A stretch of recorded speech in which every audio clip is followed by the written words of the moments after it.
Olá, tudo bem?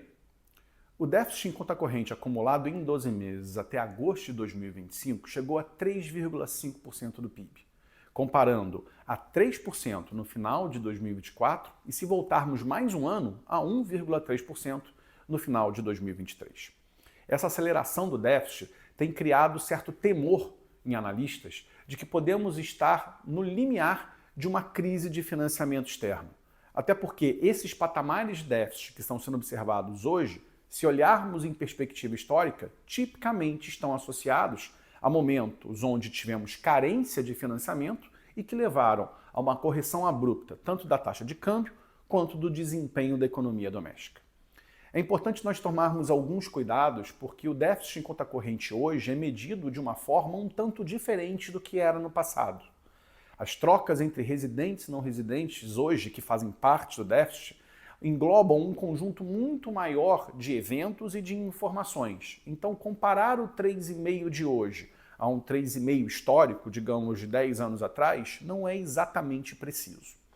Mais importante do que isso, é importante nós entendermos que o déficit de conta corrente é somente uma parte da história. E ele definitivamente não significa, ao aumentar, que teremos um problema de financiamento externo. Antes de falarmos do todo, deixa eu falar especificamente do déficit de conta corrente. O que ele é? Ele é um inventário das trocas entre residentes e não residentes em bens, balança comercial, em serviços e em rendas. Portanto, sempre que negativo, nós estamos comprando mais do exterior do que estamos vendendo e, quando positivo, o contrário. Tipicamente, uma economia como a brasileira opera em déficit. Por quê? Porque o déficit pode ser traduzido como poupança externa. E, portanto, sempre que temos um aumento de crescimento da economia doméstica, o Brasil, por ter poupança doméstica baixa, acaba usando um pedaço dessa poupança externa, que é o déficit em conta corrente, para financiar o seu crescimento de curto prazo. Isso não é um problema, tá, gente? O fato de termos recorrentemente déficit não é um problema na economia brasileira, é uma característica da nossa economia diretamente associada ao fato de termos poupança doméstica baixa. Expandindo o conceito, quando nós olhamos para déficit crescente, tipicamente as pessoas querem comparar o déficit a, por exemplo, o investimento estrangeiro direto e fazem uma analogia de que sempre que temos o déficit acima ou abaixo do investimento direto, teremos ou não um problema de financiamento. Essa é uma forma muito simples de entender as trocas entre residentes e não residentes, e aqui quando eu falo simples, eu estou falando equivocada. Vamos pensar no balanço de pagamentos como esse grande inventário das trocas entre residentes e não residentes. Eu tenho os usos, déficit de conta corrente, amortização de empréstimos anteriormente contraídos, e eu tenho os recursos, investimento direto líquido, fluxos de portfólio, fluxos em carteira, derivativos, conta capital, captações externas, tudo que vai fazer com que entre dinheiro na economia brasileira.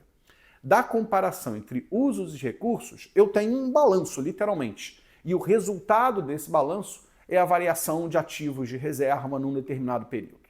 Ou seja, sempre que o financiamento está acima dos usos, as reservas sobem. E o contrário é válido quando eu tenho usos acima das fontes de recursos. Quando nós olhamos hoje, em 12 meses, nós observamos uma carência de recursos nas trocas entre residentes e não residentes da ordem de 27 bi. Ou seja, eu estou dizendo para vocês que as reservas internacionais caíram mais ou menos por esse patamar se olharmos 12 meses. No entanto, é importante nós termos na cabeça que houve um choque específico em dezembro do ano passado, quando houve uma crise de confiança contra a economia brasileira, que teve um impacto na moeda e levou o Banco Central somente em um mês a vender quase 30 bi de dólares em reservas internacionais para defender a cotação da moeda. Se tirarmos esse evento de dezembro de 2024, na verdade o que observamos é que nos 8 primeiros meses de 2025 nós tivemos uma acumulação de ativos de reserva.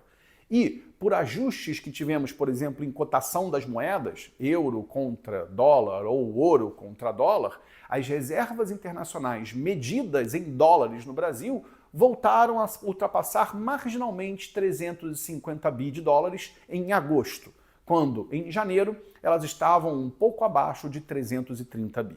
Tivemos nessa janela, portanto, onde, lembra no início, o déficit em conta corrente acumulado em 12 meses sobe de 3 para 3,5% do PIB, uma acumulação de reservas internacionais. De maneira nenhuma, portanto, um aumento do déficit está associado diretamente à diminuição de financiamento externo e problemas de balanço de pagamentos. Essa é uma lógica que talvez seja muito antiga, baseada em como se media isso lá atrás num regime de câmbio fixo. Quando você tem um câmbio fixo, você tem sempre uma defesa da moeda que é feita pelo estoque de reservas. E aí, quando você não tem financiamento suficiente, a moeda tem que fazer um ajuste mais abrupto e você tem tanto uma crise de balanço de pagamentos como uma brutal correção de taxa de câmbio.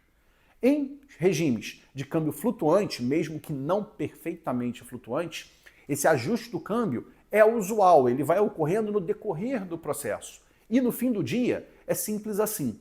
Se o déficit em conta corrente tivesse levado a uma carência de recursos, a moeda teria depreciado em 2025. E ocorre exatamente o contrário, com uma cotação que termina 2024 em 6,18 e agora está aqui no início de outubro nas cercanias de 5,35. Ou seja, a gente está falando especificamente de um momento, de um ambiente onde o déficit aumentou e a moeda apreciou. Em regime de câmbio flutuante, isso só pode estar associado à abundância, ou mínimo excesso que seja, de financiamento externo, mesmo frente a um déficit em conta corrente crescente. Em resumo, gente, déficit para cima não é igual a dizer que temos crise de balanço de pagamentos ou que estamos no limiar de um grande problema externo. Vamos começar a entender esse tema de maneira mais ampla e entender que no fim do dia o que importa são recursos e usos do balanço de pagamentos. Se você gostou desse vídeo, por favor, se inscreva no nosso canal e acompanhe os conteúdos que a BRCG disponibiliza nas redes. Muito obrigado e até a próxima.